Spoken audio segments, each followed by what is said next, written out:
To the DGFirst Management Committee on 29th of March at 10:30. I will remind members that this meeting is actually recorded and is available for public listening. You have the Sederunt apologies, please, Lucy. Good morning. We have 8 members present, and I have apologies from Councillor Mail and Councillor Witts.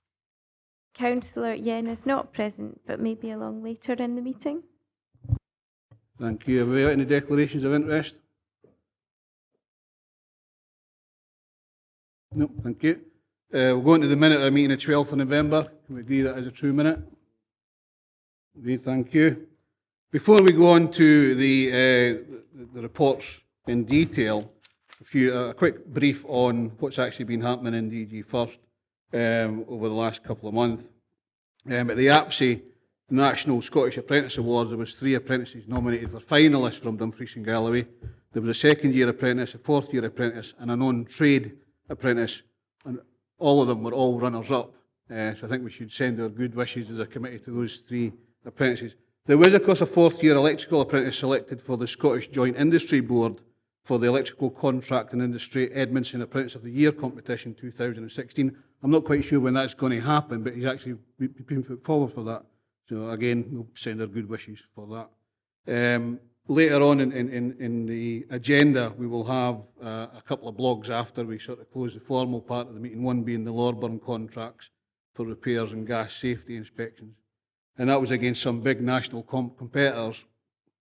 The Scotland Transfer Provision of Maintenance and Major Scheme Works is continuing. We've also got a thing called Project Search going, which is working with 12 members of the Project Search team across services in DGFirst to provide work experience opportunities, including being part of the car wash initiative at Cargan Towers. And these are young men and ladies who have got learning difficulties, and I've actually used it myself and they're really good. And it's actually quite cheap, so it's £5 for a car wash and it's £12 for a full service, so it's good stuff there. Full Valley, sorry. Service, I was going to say, see James is going, woo, wait for that one, like, you know. Vehicle maintenance is now maintaining vehicles on behalf of, this is unusual, the AA, the BT Fleet and Dumfries Limo Company. That's including that pink Hummer that gangs about Dumfries and Galloway. I'm sure you've seen that. Naturally, D&G Local Provenance brand has been presented to other local authorities across the UK at the APSI North and South seminars. As a result of the seminars, we have received various visits from other authorities about our vision in Dumfries and Galloway, so hopefully that will get taken on by other local authorities. And the Naturally D&G School brand will be introduced throughout all secondary schools by the end of the calendar year.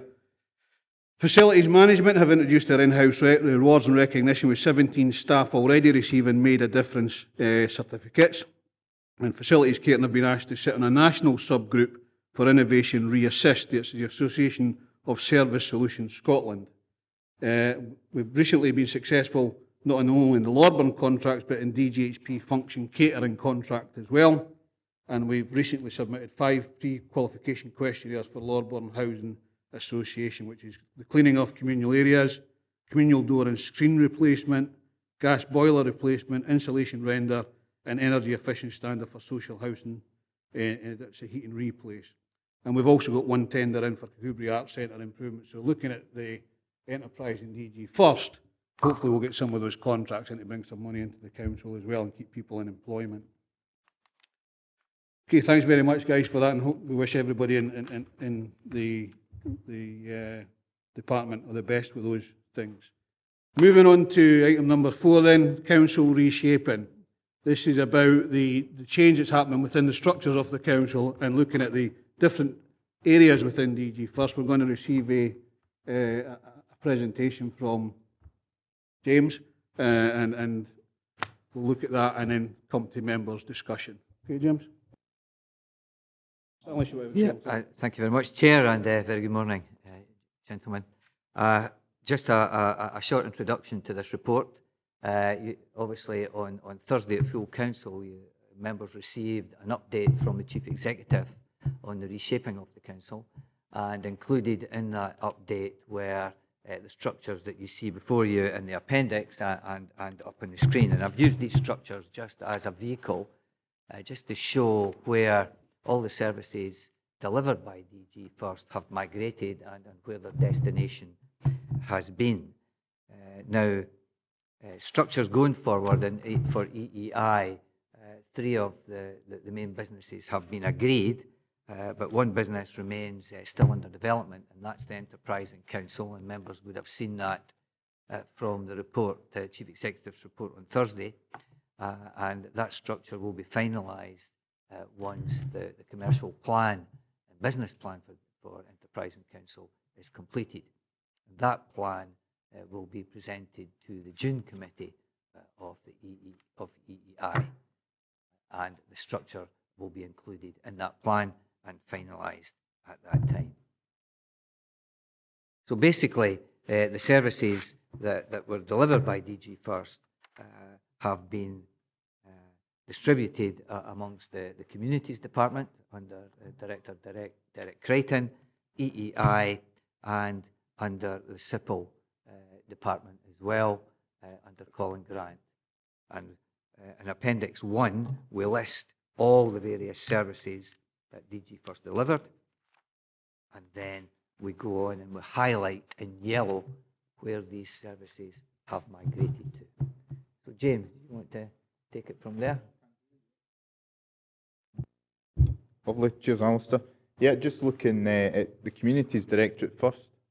That's, as you can see on the screen there, we've highlighted a few areas that have transferred to there from DGFirst.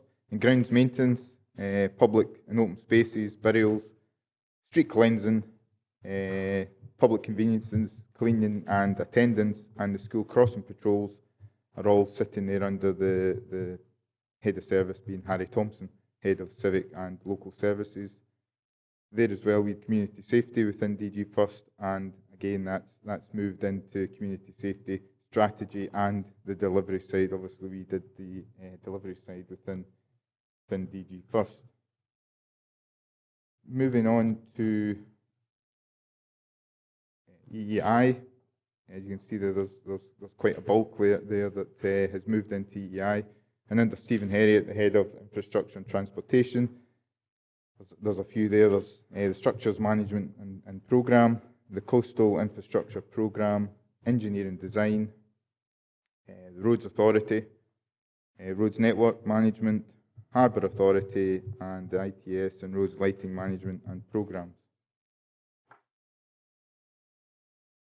Under head of enterprising, Ronnie Dempster, see the building construction and maintenance services, fleet management, vehicle maintenance, waste collection, facilities management, catering management, logistics services, and roads maintenance.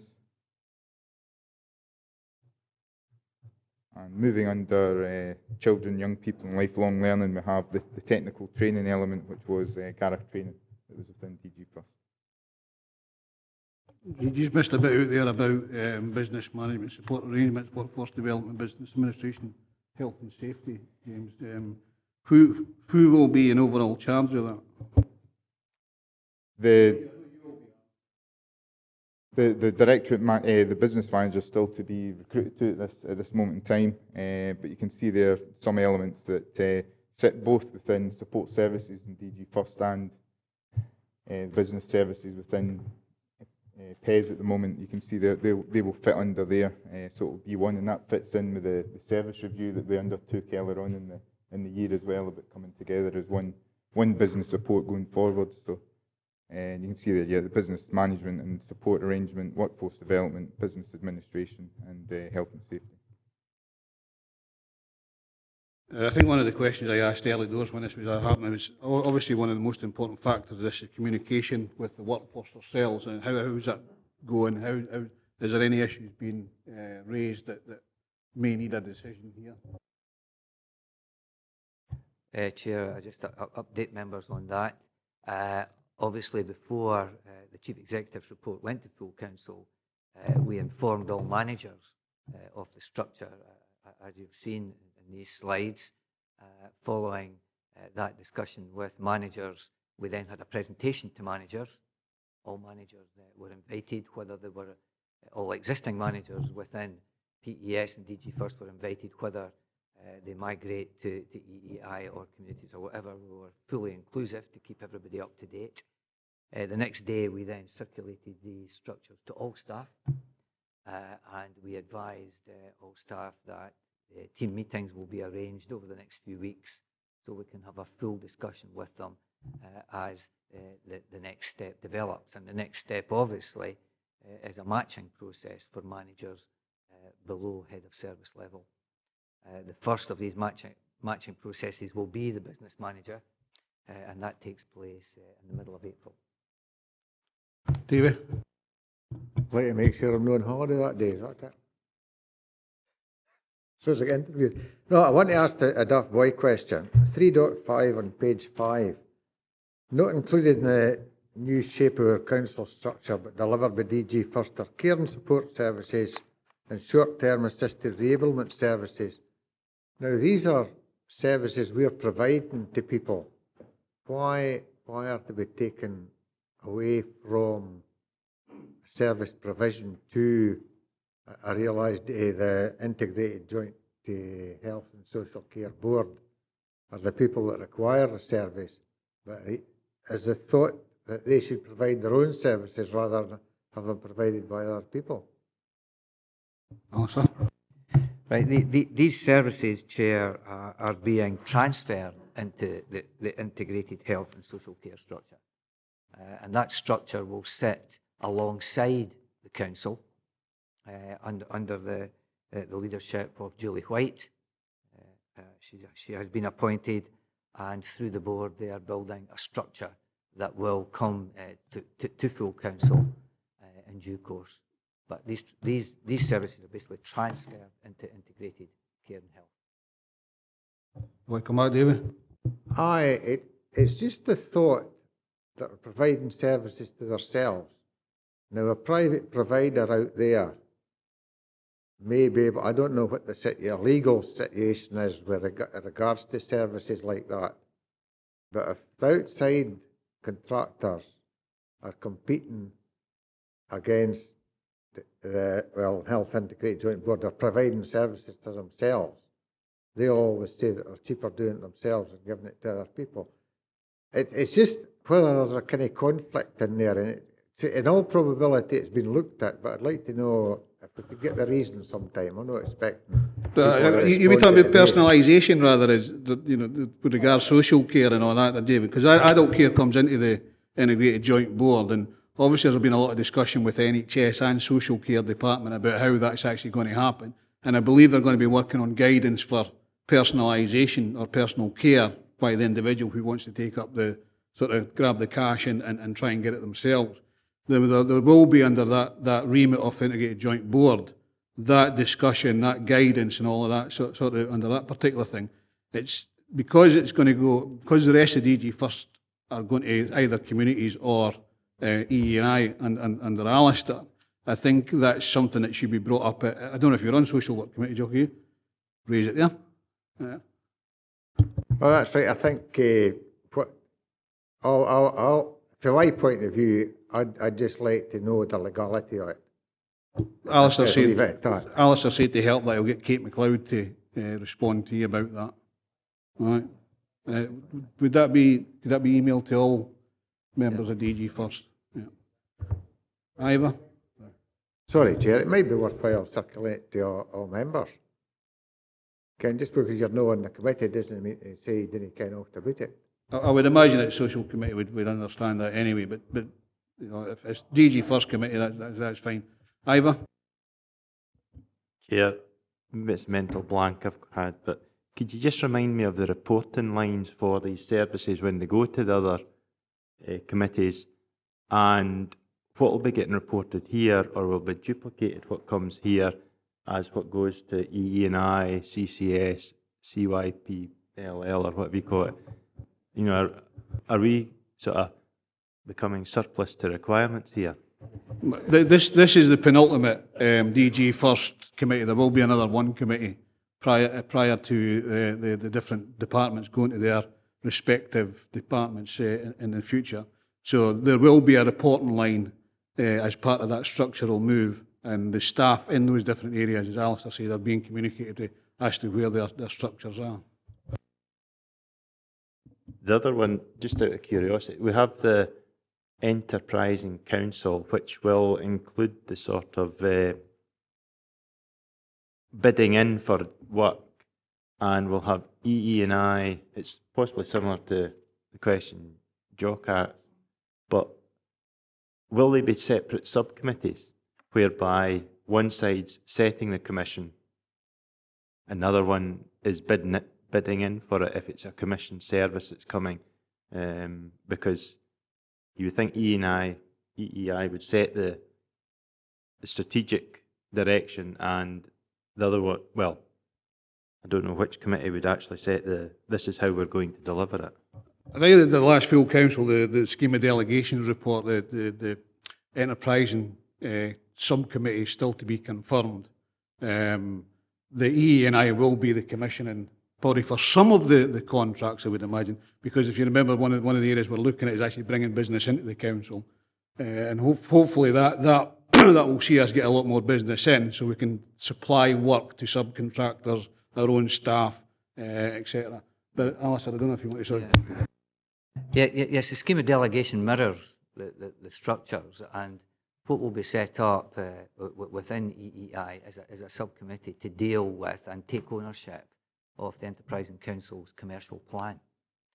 And that subcommittee will be on call at any time to meet and oversee, scrutinise and approve any bids for external works or other works. Bringing DGFirst and PES together brings the strategic, tactical and operational issues all under one roof. And the whole commission and delivery model will be far less formal and more integrated, so that we're far more efficient. And the idea is, for example, waste collection-wise and in the roads business, is basically to do all the network management, all the programmes, and the Enterprising Council is just the delivery. It's out there on the ground. There's no tactical involved. It gets a ticket, and the idea is it efficiently goes and carries out its repairs or carries out its waste collection. Any other members? Craig? Thanks, Chair. And just in regard to the Enterprise and Council side of things, I presume as time goes on and hopefully we're successful in various bids and bringing work in, then that will give the opportunity to increase the workforce if particularly needed to carry out whatever contracts we may be looking to bid for. And because the enterprise will be a standalone, because if it doesn't cover its costs, then there's no point in having it. It must be at least cost neutral to the council as a bare minimum. And therefore, if we employ new staff to move that role forward, if it's successful, will they be employed directly through the council or as part of the enterprising arm? Because you have your trading operations and then you have the council. I just don't quite know where that would fit, actually. I've got a suggestion how we can take that forward once we come to the recommendations, and hopefully members will agree to that. But Alistair, do you want to? No, any new staff taken on will be employed by the council. This is the first step towards having this enterprising council idea and focus. Not only has it to break even, through the cross-service review, it has undertaken to return income to the council to help on the other side of the fence and support services that the administration see as their priority, and any future administration sees as their priority. So no, they will be directly employed as council employees. What happens in the future if this takes off and it's a big success, then another model may come along, but at this stage, no, it's well integrated into the council. Ivor? Chair, but we'll only be taking extra staff on if that's the most economic way. If it's better to keep subcontractors and small businesses going out there, they'll get their fair share of the bite of the cherry as well, will they? I think one of the issues is understanding the trading account as opposed to the normal sort of department accounts. Trading account is you start with nothing, you hopefully bring some money in, you employ people. You also subcontract as well some of the work out. So I think when we come to the recommendations, I'll have a suggestion. Hopefully that'll cover it. Stephen? Thanks, Chair. Yeah, just on the back of like subcontractors, private contractors, people maybe looking to develop their workforce in the area. I know we're trying to build a local economy. I'm just wondering if there isn't a sort of tension here between the enterprise arm effectively becoming a new middleman between subcontractors getting work to build up their own independent businesses in the region, and I don't know. I'm yet to be convinced that's the best value for money in terms of creating a more interdependent region rather than one that's fully dependent on the enterprise and arm of the council to determine what work can get done. Because obviously they'll get first dibs on, like say, Kirkcudbright Art Gallery, projects that we sort of know about. There's going to be. You've got to remember that every company or every subcontractor or a council has to apply for that contract through the PQQ process. So it's not, cutting off your nose to spite your face. It's about making sure that you have the ability to deliver a contract that you've applied for, the same as any other big company would apply for in that particular. You've got to remember also that we would subcontract that out to local businesses in some of the cases where they would get work that they might not have got if one of the bigger companies from Glasgow or from down south came along and did it as well. So, I mean, I think we're sort of putting the cart before the horse at the moment, because we need to understand what that actually means. And when I come to the recommendations, I think it might answer your question, what I'm trying to do. Like I say, Chair, it was just, you could read it in two ways. I mean, in one way is you could say, well, this is good for the council, but not necessarily good for the region as a whole. And I think that's maybe a perception that some people might have who aren't involved with the council as a workforce, because there's 100,000 other people aren't involved with the council. Do you know what I mean? So it's really just to get that. Are we busy looking at ourselves rather than the world outside looking in? Do you know what I mean? Alistair, you want to add that? I think for clarity, Chair, the Kirkcudbright contract is an open tender, and we have submitted a tender for that. So we are competing with other contractors on that. We don't get first bite at it. The whole idea of having the Enterprising Council is also linked into our economic strategy, in that where the Enterprising Council can win bigger contracts, it can then hopefully subcontract these out to our local small and medium-sized businesses in Dumfries and Galloway, and build up the base from there, rather than what we find in general in some of our bigger contracts, Central Scotland companies winning them, or even just over the border companies winning them. And that does not bring money to this economy directly.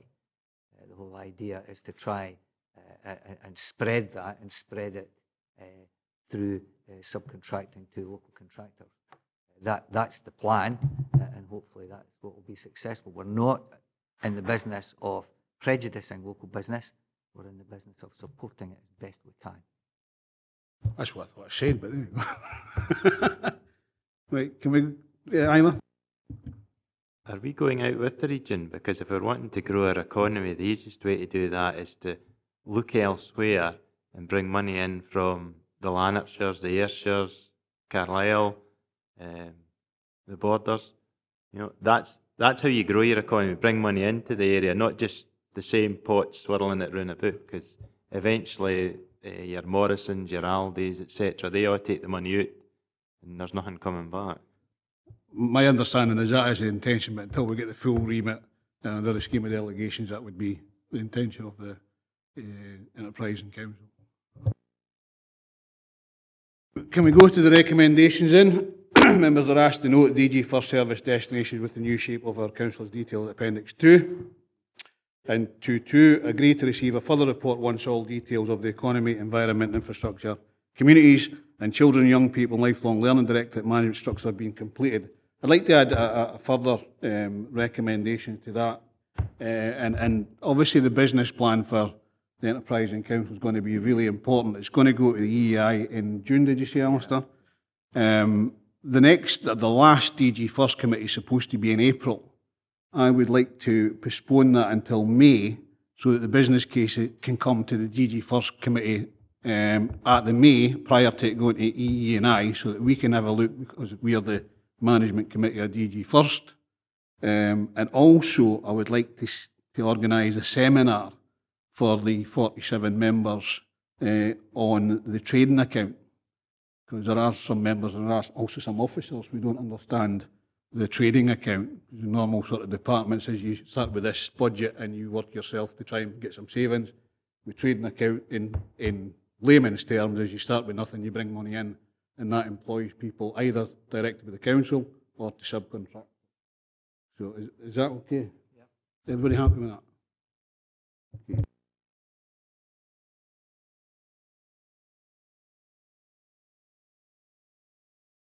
Okay, moving on to item 5, road maintenance programme, alternative patch repair material. This is to provide members details of progress to date on the trial of alternative patch repair materials. In this case, it was ViaFix, which we had a blog on a few months ago. Mike Fox is here to take us through. Mike?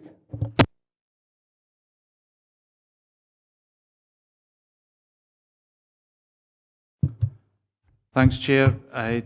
As you alluded to there was a blog brought to DGFirst Management Committee approximately 18 months ago, where that was based on a potential trial of an alternative road repair material that had been utilised other parts of the country, but the director at the time wanted myself to come along and just explain a bit about the material.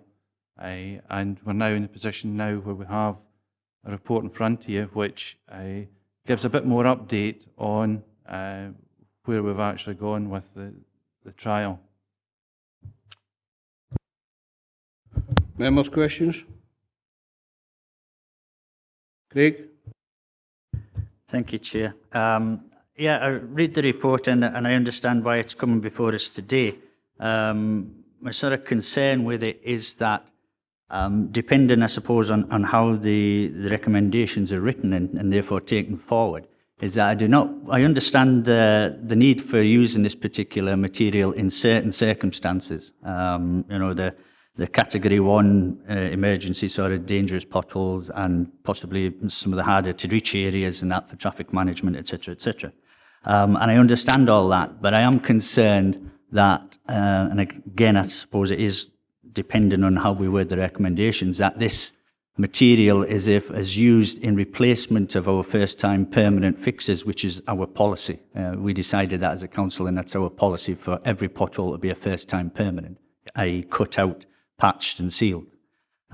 So I understand the need for it in certain circumstances, but I certainly wouldn't want it to replace the first-time permanent fix on a usual basis, shall we say. So I'd just like some sort of confirmation from officers that that wouldn't be the case. Mike? On the first-time permanent basis, what I've alluded to in the report is that the ViaFix is not intended as a mainstream patching material. It is a first-time permanent material because it is what we term HAPAS approved.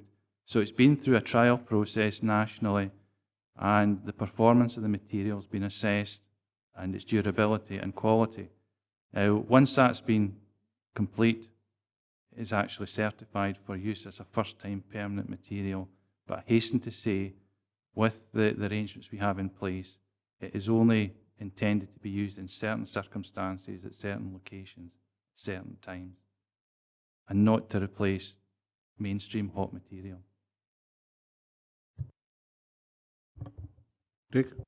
Yeah, just on a different point, when we go to the cost comparisons here, and we have it on the first cost comparison for the out-of-hours repairs as such, listed there in the costings through subcontractors, the cost of using a hot box through a subcontractor basis. And my question would really be is why that's in there, because as it alludes to earlier on in the report, we spent £626,000 making sure that each of our depots throughout the region were fitted out with the equipment needed to carry out the repairs, and a hot box was fitted in each one of these depots, or the truck with a hot box on was bought for each one of these depots. So I'm wondering why we're using subcontractor hot boxes at a cost of £537 when we actually have our own our own equipment there to be used in these sort of situations. Right.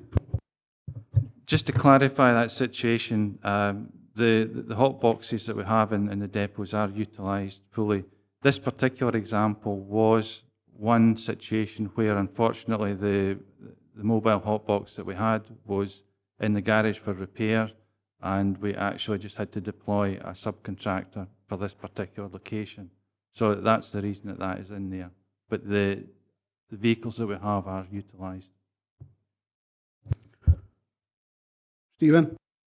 Thanks, Chair. So just to be crystal clear, community councils, obviously you'll have be aware of Moffat raising a few issues with the use of IFX recently. But in terms of first-time permanent repairs, so if somebody says, oh, there's a pothole, it's been repaired using the VIAFIX and it's not been cut and sealed, because I think the message was getting out almost to communities that, aye, we're doing first-time permanent repairs and this is what they look like. And I think people were maybe starting to expect that as a kind of, that's what a first-time permanent repair looks like. So now when they see a VIAFIX repair, it mentions in the report that it's not intended to be replace the mainstream, as you'd said, but would that be classed effectively as a first-time permanent repair? Just so as I can tell community councils if they ask. There would be very unusual circumstances where we couldn't effect a first-time repair with VIAFIX. I think one of the problems that people encounter with VIAFIX can sometimes be the visual appearance of it, that you don't necessarily end up with fully squared off edges to the patch. And that can just depend very much on the type of pothole repair that you're actually having to carry out at that particular time. So people may have the perception that it's just a temporary repair because it does not have sealed edges and does not have straight edges every single time. But it should be a first-time permanent repair when it's actually utilised. Stephen? So, okay, so visually it'll look a bit different, but functionally, I suppose, it's serving the same purpose in the appropriate circumstances. But how would anybody know the difference between what was an emergency repair prior to resurfacing and a first-time permanent repair using, do you know what I mean? I think people seem to pay a close attention to the type and nature and quality of repairs being done in the roads, and sometimes are maybe they maybe exercise their critical opinions quite a lot when maybe it meets the standards that are required, and I accept that. But how are you meant to know when it's just fixing an emergency pothole repair in line for a future surface resurfacing project, or if it's an actual first-time permanent? I think there's a bit of confusion about it, and it would really help to be crystal clear in it, because I thought we were with a first-time permanent, but now we've changed it a wee bit. So it's really just to get that crystal clarity. I think in certain circumstances, as you've alluded to, that you may have a section of road that is going to be resurfaced or some sort of short overlay carried out on it in a reasonable time in the future, and there may be defects on that section of road, and we have to carry out some sort of repair to that or these defects to keep the road together until we're actually there in a few weeks' time or in a month's time to actually carry out the surfacing works. Now, in those circumstances, we have to make an operational decision what we actually do to complete those repairs. Sometimes they might be carried out with hot material because we're actually operating close by, but some particular situations we may not, and we end up using VIAFIX if it may be one or two significant defects that are on that section. But for the general public, it becomes very difficult because they actually see something being done without maybe not fully understanding that there's a more permanent repair in the offing, sometime very near in the future. So it becomes very difficult to manage maybe the public perception of what's going on. And I'm not quite sure at the moment how we actually get the public to understand that particular operational process that we have to go through. Stephen? I mean, I mean, have we tried just telling the public that we're doing, you know, it's old-fashioned way of doing it, but just actually saying, oh, this is a temporary, but actually we're just doing a wee patch now until future works can be carried out. So, I mean, the issue is it isn't the old way of doing it, because it's Viafix, which is a newer type of material rather than the tar that used to go in with a couple of shovel trays and all of that sort of stuff, and then patted down. I think the issue for myself is that in some of the cases the quality of repair wasn't the best, and then we see the issue in Moffat, for instance, is that particular case. I think Craig hit the nail on the head when he says where is this actually going to be done or used, you know. And I think Mike is trying to sort of say, well, hopefully if there is some repairs that are actually due on the plan, we can use Viafix as a short-term fix until the overlay or the you know, the whatever's going to be done in that particular area. I think you're right, the public need to know that this is just a short-term fix until we get the plan in place. And most councillors now get the weekly road plan emailed to them. So it's about, first of all, the quality of repair needs to be done the proper way. And I think in the case of Moffat and some other places that I was emailed about, that wasn't the case. I think that's been addressed now through communication with the staff that actually use it. But also the weekly plan being made available to ensure that communities know what's going to happen in their area. Now, the thing about the weekly plan, of course, it could change because priorities come along. So how far do you actually go to tell communities when their road repairs are actually going to happen, when you say it's going to happen next week and then something else crops up that's a higher priority? You know? George? Thanks, Chair. Just a quick question.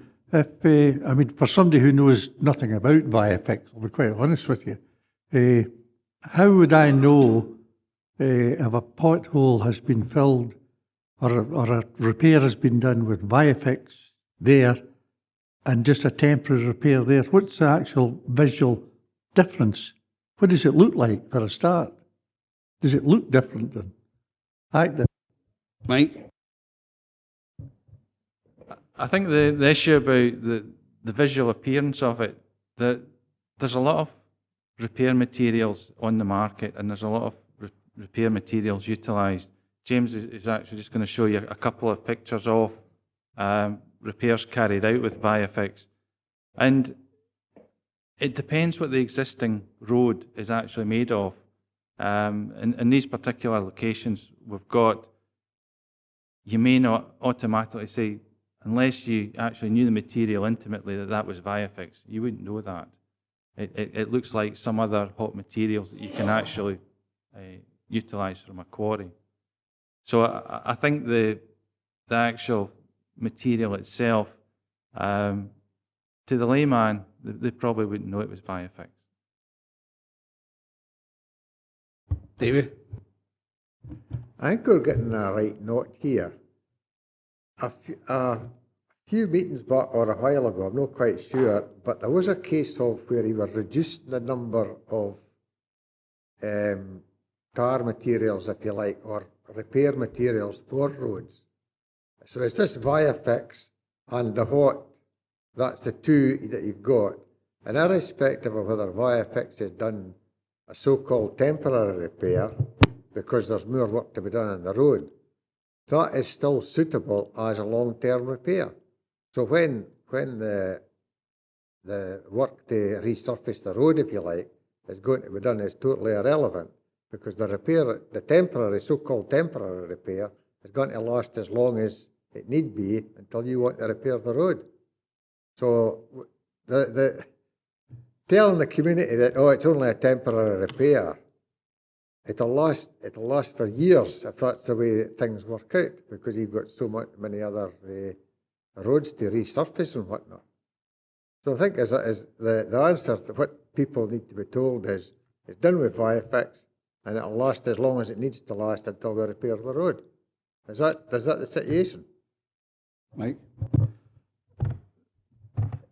In essence, yes. I mean, I think it's important to also to mention that in parallel with this, I mean, Scotland Transurf have been utilising the material on the trunk road network for carrying out repairs under the auspices of Transport Scotland, and they've actually extended the use of it out with Dumfries and Galloway into the southwest unit.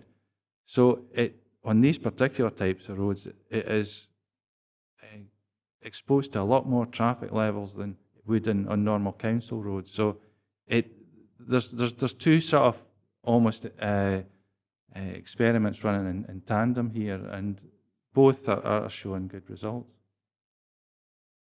George? Another daft laddie question. Does this come in bags like cement and you mix it with water or what? George, there was a blog that we actually showed people being repaired, potholes being repaired. Oh, you might not have been here, I understand that. But basically, the water acts as an emulsion and bonds the tar together. And then you drive over the top of it. You don't walk over the top of it, as some people are suggesting in the community. But you drive over the top of it, and that helps bond and seal the pothole. Colin? Thank you, Chair. It's just on the matter of Scotland Transfer. If they are using this stuff, why are they not using more of it? Because the roads are absolutely diabolical with potholes all over the place, to the point I think they're actually dangerous. You know, myself and I see other people doing it as well, swerving round what is basically maybe a 6 by 8 inch hole, but it just, if this stuff is so good at repairing things and so easy to do, is there a reason why they're not actually doing it more? Because there's holes all over that A75. I think that's the point of this report. In certain cases, I think, as Craig says, there will be certain ones that we wouldn't like to see used via fix, so especially the sort of the ones. Again, it says in the report, after a certain amount of size and distance, it doesn't become viable via fix.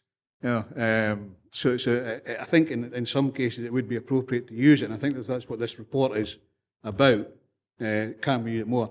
We'd love to have £250 million worth of road repair fund in Dumfries and Galloway, but we just haven't got that either.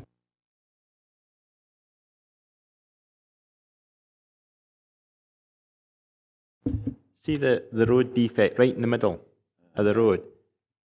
Could you put it in there and therefore stop maybe deterioration? And if that's the case, why wasn't it done when you were patching this one? I'll ask the experts on that. Mike? Without looking at, I can see obviously the defect in front of the van, I think the one you're alluding to, yeah. I mean, from the photograph, it looks as though that may well be what is termed delamination, which is the wearing course, the top 40 mil coming off the road, which in theory is not a defect for immediate repair, and that's probably why that's been left. Yeah, but the water gets in there, and then when the frost comes, it lifts and you get more, and then it goes in the next layer. Because the reason that will be put on was because below will been wearing away. So could it not be done? And then rather, if you're in the area, I would say maybe half a bag of Viafix would fix that. I don't know, and a wee bucket of water, and that's it. And it might actually reduce future. You wouldn't need problems. water. There's already water in it. You choose the water. Mike?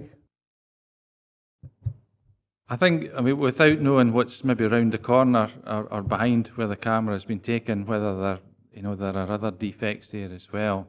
But what you're again saying is, preventative measures can actually be significant for us, and that's one of the reasons why water is the biggest cause of defects that we have on roads. I mean, without a doubt.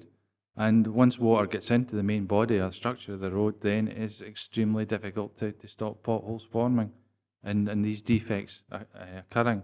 So prevention is better, and we do try and achieve that. There's one or two that'll slip through the net, but that's what we try and do if we can. David? I would suggest that is very like the one that was at a roundabout where you enter Cargan Towers. And I know of a young lady who had no long passed her test, actually hanked their wheel in it and burst a tyre. So they're quite dangerous, these things, too, in specific places, like so where it was a sharp bend. That might be all right, but they're still dangerous, and we could do. I think David, if we're going into certain potholes, if we're going into operational issues, I think. It's just the point, Archie, that it was there, and it. But we're getting away from the report, David. David. To be attended to as well. Colin? Hi, Chair. Just to add support to Ivor there, I think prevention is better than cure. You know, a little bit of money spent now could save a lot of money in the future.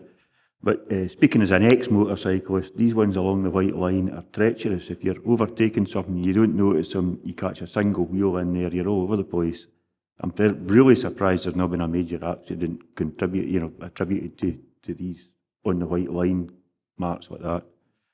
Yep.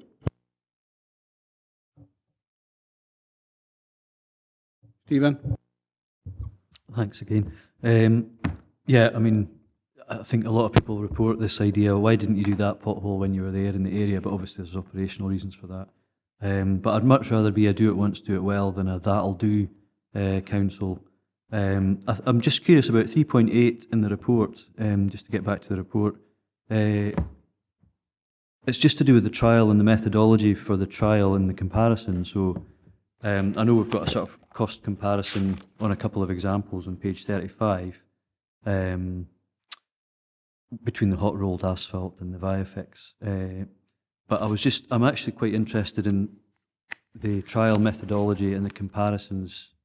You know, if you've got any data on that, I could actually look at for a bit more information in terms of the scope of the trial, the areas where it was used, what was learnt, areas of failure, areas where more sort of experience was getting learned from the operatives. Because you do mention that initially there was a bit of experience on the job that needed to be gained in order to carry out the repairs better. So it's really just to see I suppose it's not going to be quite a clinical trial sort of standard, I'd imagine, but there'd be some methodology and basis for actually measuring how well the trial was getting on. So it's really just to get a sense of, could that be emailed out, for example, rather than going into it here? Mike? Chair, I can certainly do that, and more than happy to sit down with Councillor Thompson, just have a discussion about, you know, the background to the trial and some of the things that we did encounter, because the material doesn't act just like normal bituminous material. It has certain properties that I think for the operatives they found a wee bit unusual to work with initially. But I can explain that in a bit of detail if you wish. Ewan? Thank you, Chair. I'd really welcome that, and I think what I'm also looking for is if we can sit down with the data in front of us. You know, because I mean, a trial is if you're doing something, I don't need to tell you how to suck eggs, but if you're doing something properly, you'll have recorded data for when the trial was sort of carried out, the comparisons between using the 3 approved materials that we agreed at this and EEI committee before. Viafix is now the 4th. So it's really just to be assured, I suppose, that we're doing our business well, thoroughly, and we've got a good evidence base for why we're making our decisions. And I think I'd really welcome that session with you, if that can achieve that. You happy to do that, Mike? Email out. Ivor and then Craig. Chair, just to say, if the councillors in Annandale and Eskdale didn't want their holes fixed with that stuff, if we can get more done in Locker Ward, I'm very happy to take the responsibility of having it. We will take any sort of fix at all at the moment, I'm going to show you that. Craig? Thanks, Chair. It's just a point there, Mike, when you were saying that obviously the operatives need training because it's a different material that they've not been used to working with. And so that training needs to be taken through, and that's fine. So therefore, are we either looking to include our subcontractors within that training, or are we just going to deliver the use of Viafix through our own internal team who have been trained to do that? Mike? Chair, the use of the material so far, I would say, is 95% has been our own guys that have been using it. And the company provide specialist training and have done that on 2 or 3 occasions, just to including refresher training, because as I alluded to before, the properties of the material. Our subcontractor use of it, because it is in relative terms expensive, at £15 a bag, then we want to keep control of the whole process and not be supplying subcontractors with material that we're not actually supervising, maybe that particular moment in time. Okay, thanks very much. Can we go to the recommendations in? First of all, 2.1, note the progress to date on the trial of alternative patch repair materials. And 2.2, agree to further expansion of use of alternative patch repair materials across all operationals within Dumfries and Galloway. Craig, do you want to add something to that? Yes, Chair, if members would agree, I would happy to accept that, but put following on from within Dumfries and Galloway, but not to replace our policy of first-time permanent fix. Are we happy with that? Or words to that effect, if members are happy with that. Are we happy with that, members? Okay, excellent. Thank you. There's no further business in the formal part of the committee, but there are a couple of blogs, one on the Lordburn housing and one on occupational health assist. So I'll formally close the meeting just now, and then we'll get the two blogs, which will take 5 minutes each, I think. Over to James.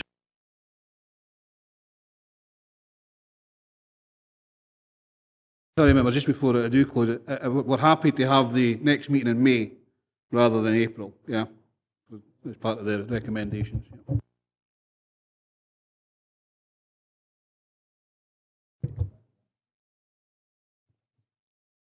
Chair, as long as it's not the first Thursday, members might be busy that day. I think everybody will be busy that day. Not the first week.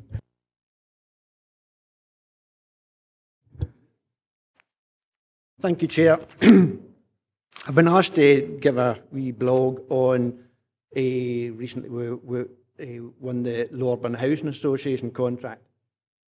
Lordburn Housing Association recently cemented its working relationship with DGFirst after we secured the repairs and gas service contract. We'll offer this service to Lordburn's 2,500 customers throughout Dumfries and Galloway. Many of these properties are in rural locations, which makes it essential that we continue to look at the service delivery, and the main point is the first point of contact information. A celebration event was held earlier this month to mark the award of the contract and outline the importance of the first-class service that DGFirst will offer Lordburn customers. On that, this type of contract's not new to us. Nevertheless, it'll be challenging with very high performance targets to meet. We have to be committed to continual improvement. Though we currently sit at 99% satisfaction on the maintenance contract and 100% compliance with the gas service contract. When I say 100% compliance, it's illegal to have anything less, yet it seems to be we are the very few service providers that's providing 100% compliance. It's easy to think that 99%, yeah, there's only 1% improvement, but that's the measure. It's the service we deliver within that measure, the scope for improvement. So part of that is we need to maintain a high standard. We are now going to community engagement. It's a joint project with Lordburn Community Engagement, which engages the community to see how they wish to go. The contract is very much a contract, but we can deviate from it as long as it's in partnership with Lordburn and for the benefit of their tenants. As you can see, that was a picture of some of the people attending the sign of the contract. Lordburn's convener, John McNaught, commented, by working together, Lordburn and DGFirst can provide a great service to Lordburn's customers, an opportunity for local young people through apprenticeships and training programmes. On the training programme, building services currently have 12 apprentices, all working at some point in the Lordburn contract. We also are in discussions with the Dumfries and Galloway Council to provide job training to youngsters on building courses within the council, but not in apprenticeships.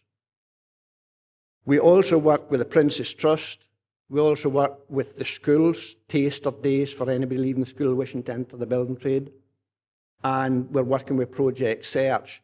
With Lorburn, we are working at 3D Hope Place, and that's a project where some of their vulnerable young tenants who have got issues are converting a property into an office, training, community centre, and we are providing a professional guidance on that.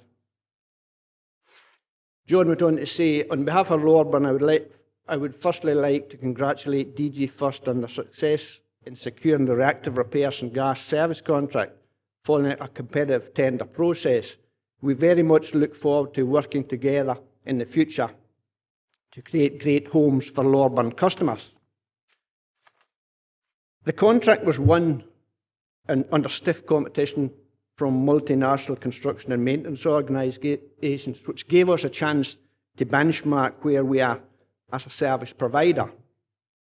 And along with the Irvine housing contract, the fire police and our own in-house term contract, it proves we're on the right track. But as a service, we're always looking for ways to provide a better, more efficient, cost-effective service.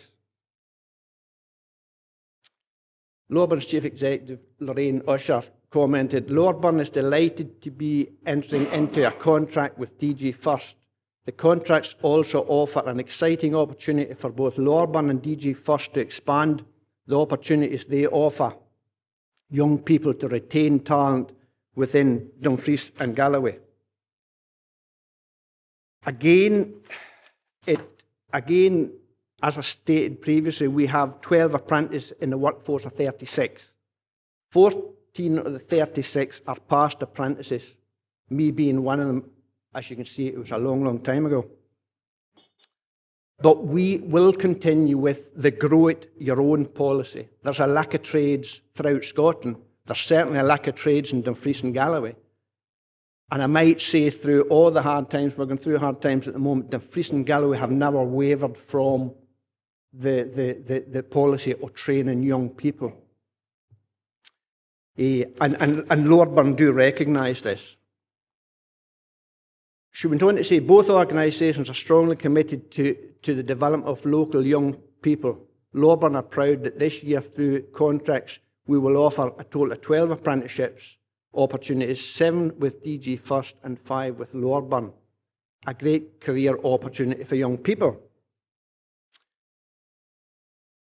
We in having 12 apprentices meet the criteria for 7. That's not 7 new, but each year we bring in, as people go out the top end, and recently, in the last 3 or 4 years, we've managed to employ the apprentices that come out of their time.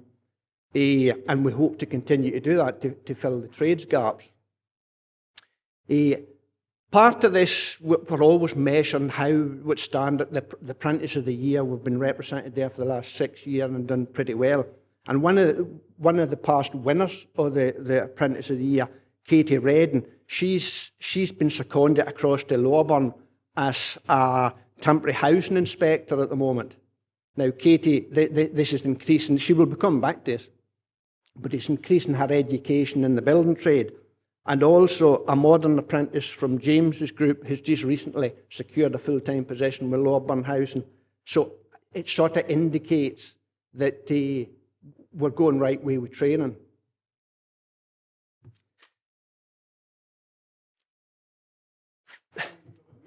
No, I know that. A chairperson commented, I'm delighted that the Council's DGFirst was successful in competitive tendering of this contract. This shows that DGFirst is competitive, fit for purpose and capable of delivering a first-class service.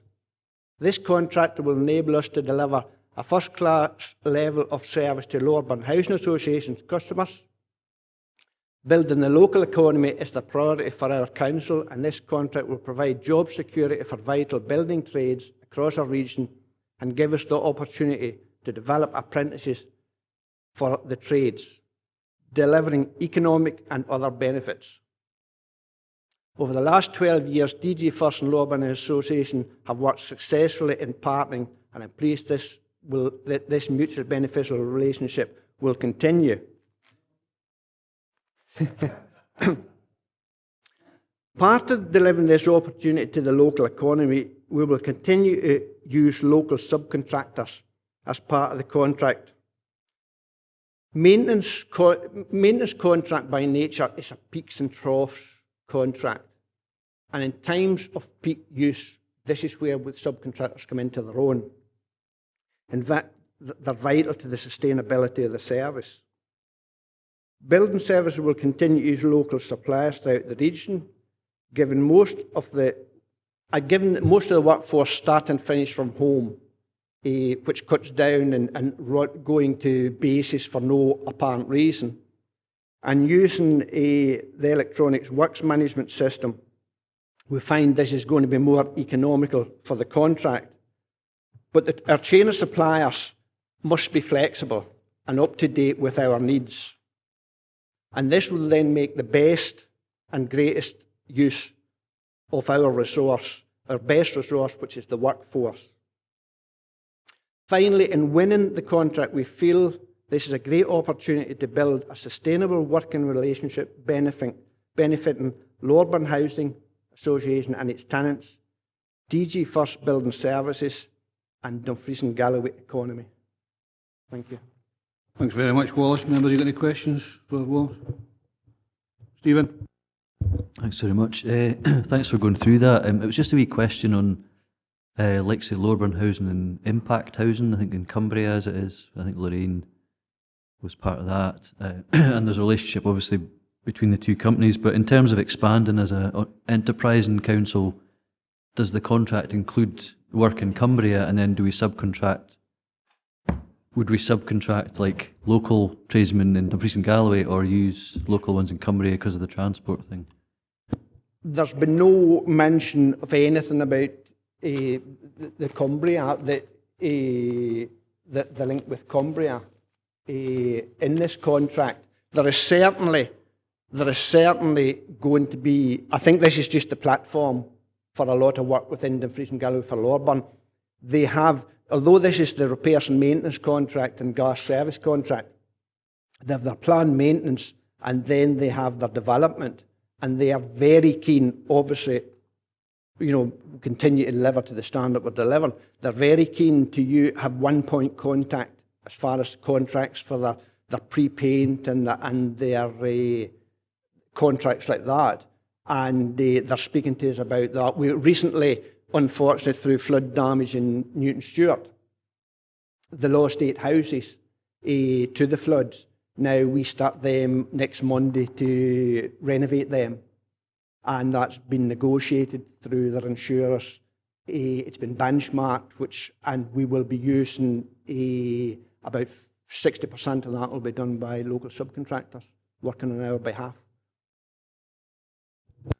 I think what I'm trying to get at is, I mean, great, this is a good contract to have, but it's like, how do we use this as a platform, as you're saying?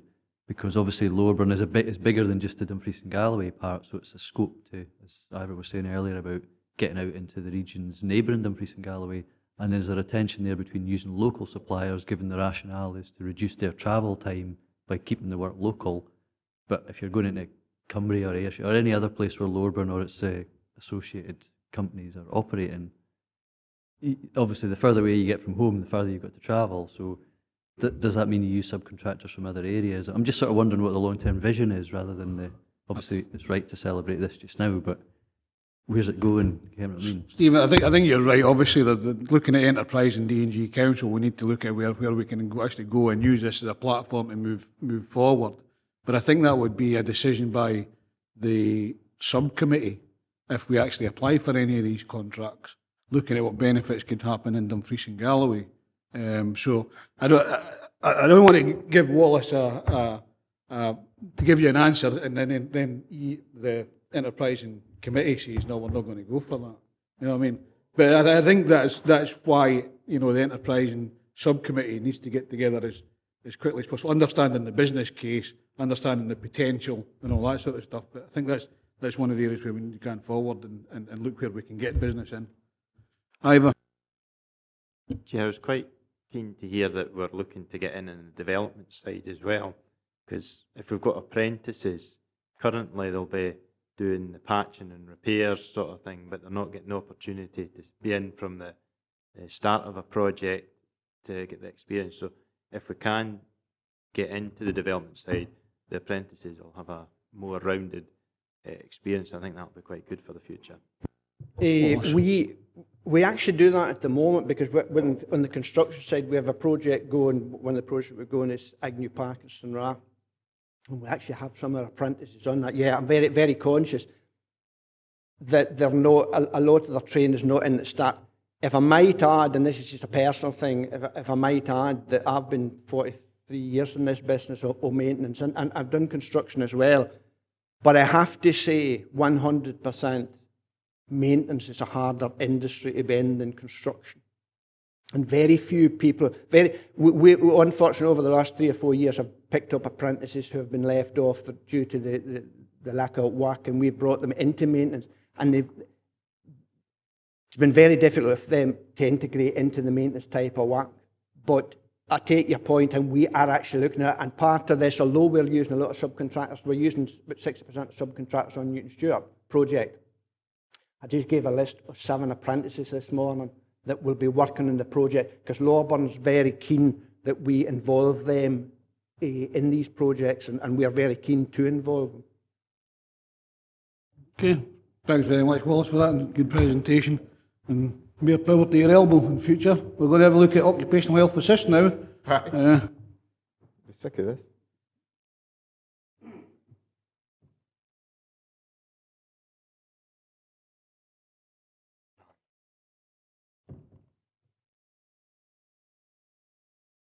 And we're off. We're off. Thanks, everyone. Just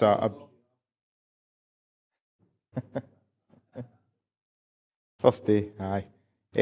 What this is, it's just a trial that we're looking to develop with our OH Assist, which are our occupational health providers for Dumfries and Galloway Council. You'll be aware over the last few years that I've come to this committee with the business plan performance, and on that performance, our absence has been pretty poor. I think we're 6%, 7% has been our sort of average absence rate, where the target's 4%. So I think, as a department, we need to look at something different to try and improve that, firstly for performance, but more importantly for our staff. So we've started to have some discussions with OH Assist, and they're going to support us going through this trial. It's for 12 weeks, for 3 months. That's what we're looking at, just to get a flavour there. Because we have a maximising attendance team within DGFirst that do the sort of administration, making sure the return to works are done, making sure that the stages are followed, and that's a good piece of work that gets done. It's there. We have our trends. We look at our trends on a monthly basis, but it's not enough. It's evident it's not enough because it's not improving.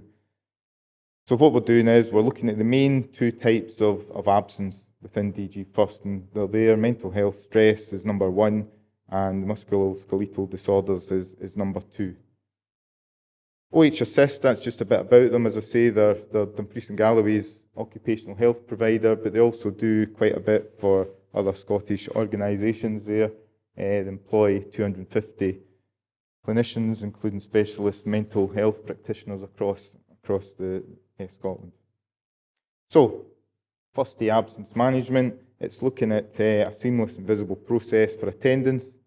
It's about trying to manage the effects of the absence on the organisation.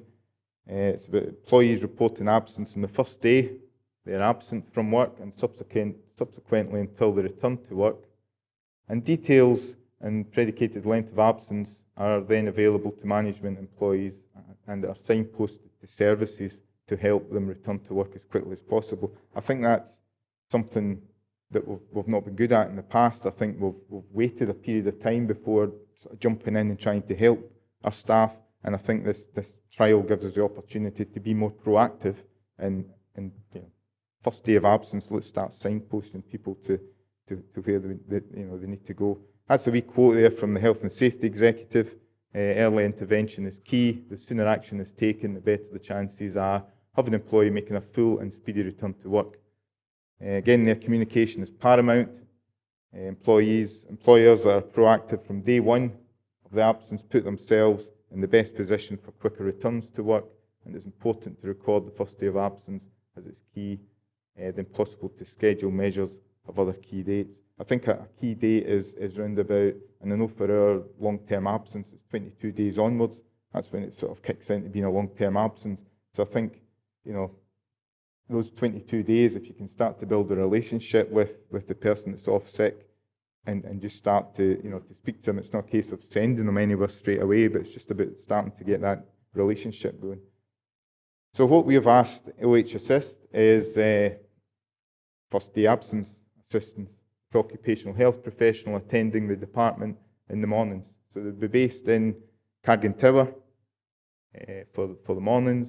They would be sitting located next to our maximising attendance team, who sounds a lot, but it's 3 members of staff. It's not a lot, they do other things as well, but they will be sitting next to them and they will be helping them when the phone calls come in. So it's working with in-house maximising attendance team, speak to employees who report in sick, assessing the reason for absence, providing any signposting, as I said earlier, and it's a 12-week trial.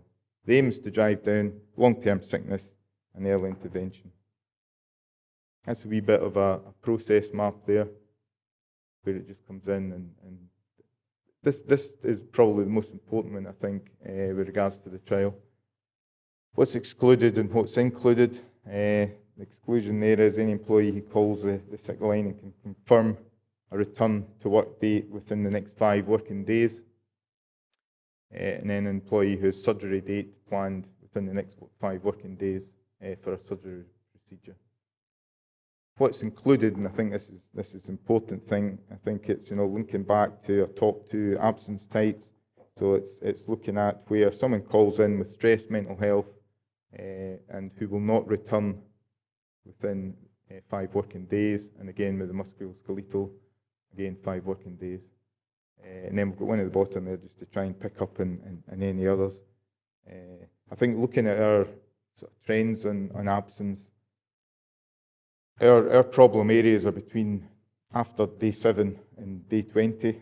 That's where our highest percentage of absence is. So I think that's why we're saying here about the 5 days, if we can get in as quickly as possible there. If someone's phoning in to say, you know, I'm going to be off 5 working days with stress or musculoskeletal, then it automatically goes to the occupational health therapist, who will do a callback scenario to try and, you know, find out what we can do from that day.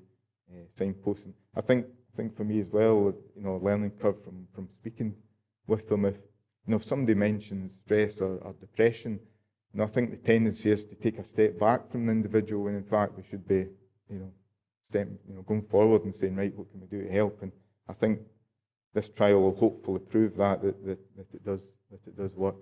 So as the on-site occupational health assistant will assess fitness for work, determine the reason for absence, any relevant medical conditions. This is all the chat that will happen on the phone, contributing to the absence, treatment, intervention.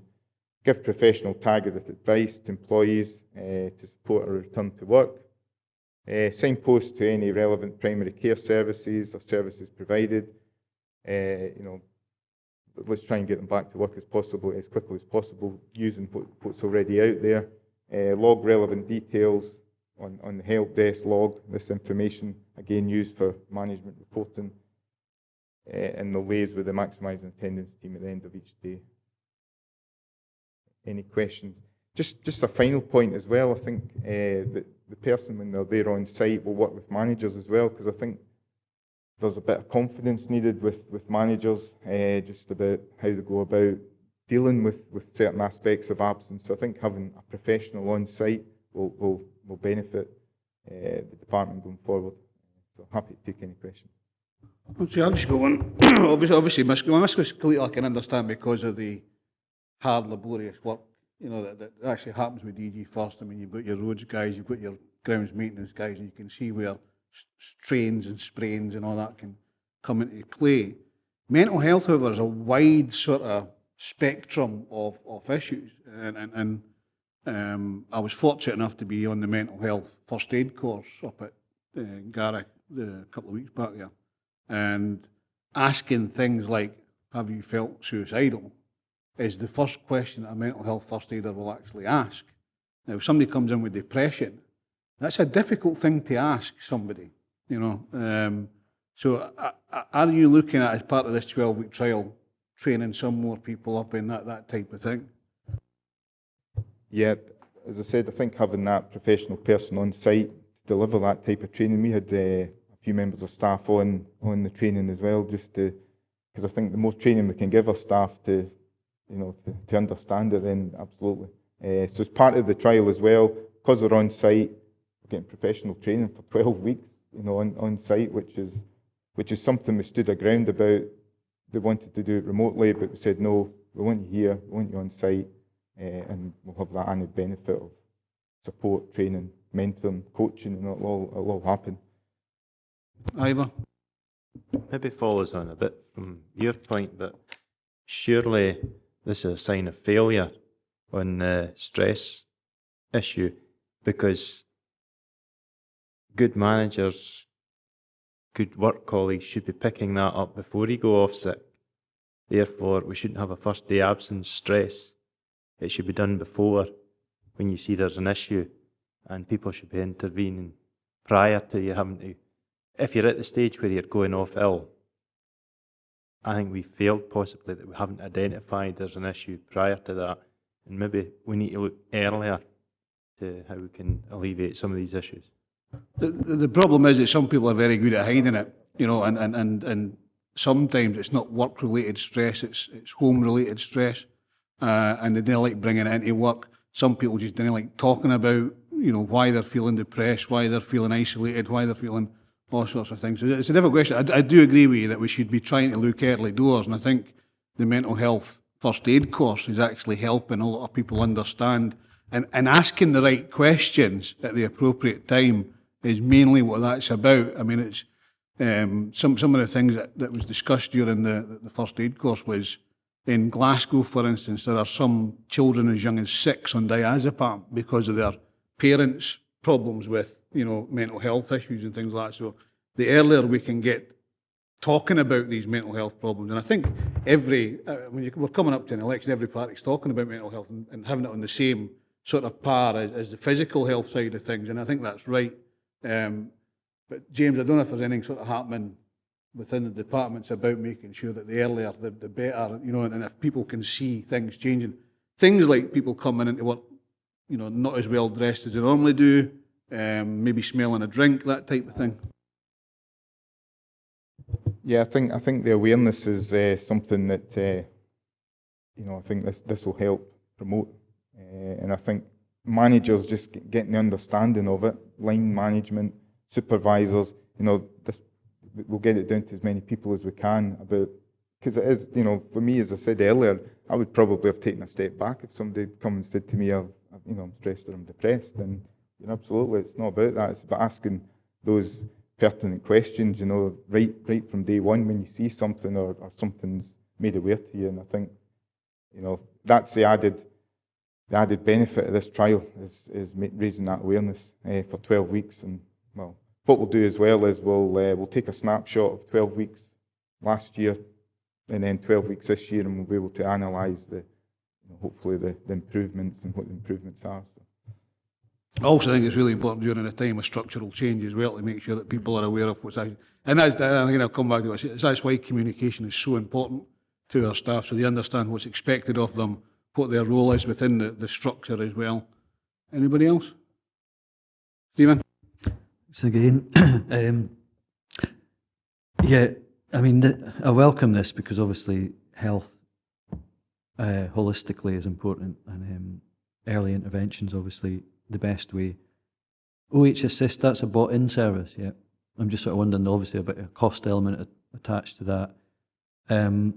It also makes me think about, we've already got, what is the gap that we're missing in the staff that we do have that would be covering occupational health, managing attendance, because, you know, have we been caught a wee bit blindsided by this, the fact that we have to go out externally to get somebody in to address a gap that we don't have already? Do you know what I mean? So I'm just sort of thinking, what additional cost is this, and would we be as well having somebody permanent embedded? And do we have that already in another department? I don't know. So you've opened a bag of questions, and I'd love to know a bit more about that. Prior to the occupational health system, we had CMIST, which went through, again, a tendering process and all of that. So we've had external occupational help for as long as I've been a councillor anyway, since 2007. So my understanding is that because the same question was asked on the mental health first aid course, and basically they said it's cost neutral because you're bringing people back to work quicker, which normally would have took longer to bring them back to work. But James, I don't know if that's... Yeah, I can give you a bit of rough analysis how much absence costs DGFirst. It costs us £1.2 million a year, plus additional time. So the additional time is, home carer, for example, to cover that shift, we need someone to cover it 100%. Facilities management, there's elements there where it's 50% covers required. So you're probably looking at in the region of £1.7 million a year it costs absence within DGFirst, which yes, there's a bit of cost associated with this, but it's comparison, it's very little. And I think the emphasis is it's a trial. I think if it's something we need longer term, then absolutely it's something we need to bring back here or globally to the whole council, I think, to look at it. So Alistair wants to come in and... Thank you very much, Chair. Yeah, I think when it comes to responsibility, just in answer to Councillor Thompson's questions, each line manager has a responsibility to their staff, and managers are trained to look out for issues, and it's the discipline of dealing with these issues. So if we have somebody off even for a day, we have to go through a back-to-work interview, and we have to record that, and we have to keep a record of these things. So it's real discipline that's required to address the issue by all line managers. This trial is an over and above that, because we do have a large percentage that we're trying to address, and by its nature, the workforce have lots of different issues rather than office-based staff. This is one of the challenges that I intend to grasp and take on very seriously, because we have been successful in PES in the past, no matter how much we've shrunk the business. But it's a different animal completely dealing with the workforce, and I think this trial is a very good idea to try and get to the bottom of how we can help over and above the line management issues. Stephen? Just as we follow up to that, excuse me. So part of the exercise of the occupational health therapist would be referring on, if required, to the appropriate counselling or whatever it might be. But again, that'll be another, are we sure we have the support web around, internally or externally to the council, that we can provide that in a timely fashion? Because you mentioned this 22-day period as being the sort of critical, or that's when it seems to be the most significant for whatever reason. So it's the follow-up, it's the sort of surrounding support. I mean, are we sure we have enough of that close by, at hand, and easily accessible for people who might not be in a more fragile state of mind, for example, so they'd want it to go smoothly. Do you know what I mean? So I know through the knowledge within the service, counselling even, I know someone's trying to get it through their own GP, and there's quite a delay out there within the local GPs to get counselling for people, if they request it. But through OH Assist, who already have a tender with, they seem to be able to do it a lot sooner, and even over the telephone, would you believe, which is something that was new to me with this, but it seems to work. It has worked in other organisations. They do obviously face to face as well, but they can first assess someone by using the telephone and then build it up from there. But yeah, I think it's probably going back to what you were saying as well. Actually, I think there's a lot of unknowns out there as well with staff. They might not come forward with issues, but I think, as I keep saying, I think this is one way of raising awareness and keeping a foot in the pedal with it.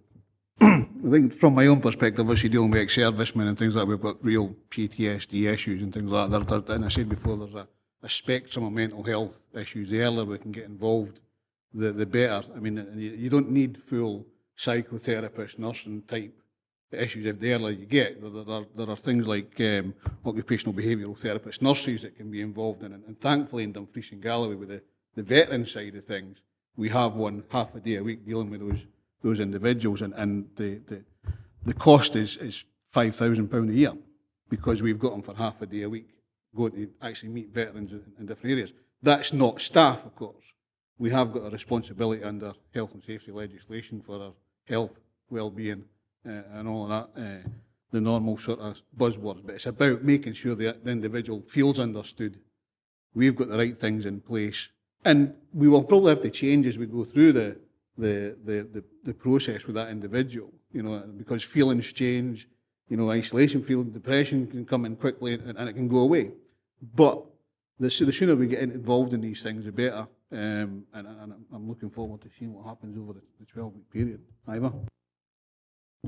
Can James give us an idea of what percentage of our absence is down to the sort of musculoskeletal and the stress? Because one of the things we used to always be told was the reason we are slightly higher as a service was the fact that, I'm going to call it statutory absence, whereby someone who's in a kitchen can't go back if they've had a tummy bug for, is it 48 hours?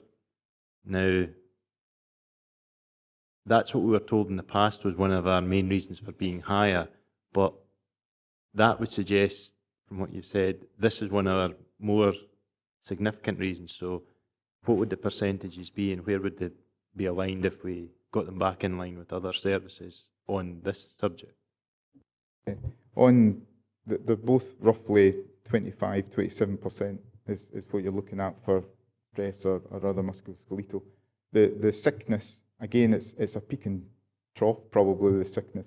I know in February, for example, our stats have gone up for that month alone to 9% absence for February alone, and a lot of that is down to a sickness bug, would you believe? And I think, you know, there was even the RCV drivers and such like up in Annandale and Eskdale, there was a lot of those guys off with stomach bugs. And you're absolutely right, you know, if you're working in a kitchen or home care or whatever there is, legislation stating that 48 hours before you go back. So in peaks and troughs it will affect the stats. But those two are our main, across the year, those are our main two. Just, I mean, as part of the structure, because they're going to CYPLL into the catering staff and things like that. They go, no, they're staying here. All right, want to look out for Alistair. Any other questions? Stephen? Yeah, so it's a 12-week trial. I presume it started already. So, no? May we're looking at starting, so... Okay, so after the 12 weeks is up, obviously that's after the last DGFirst committee, so that'll report back to EEI, I presume? Yeah, okay, thank you. Okay, thanks very much, James. We'll look forward to seeing the outcome of the trial. Thanks very much, members. We'll close this now. Cheers.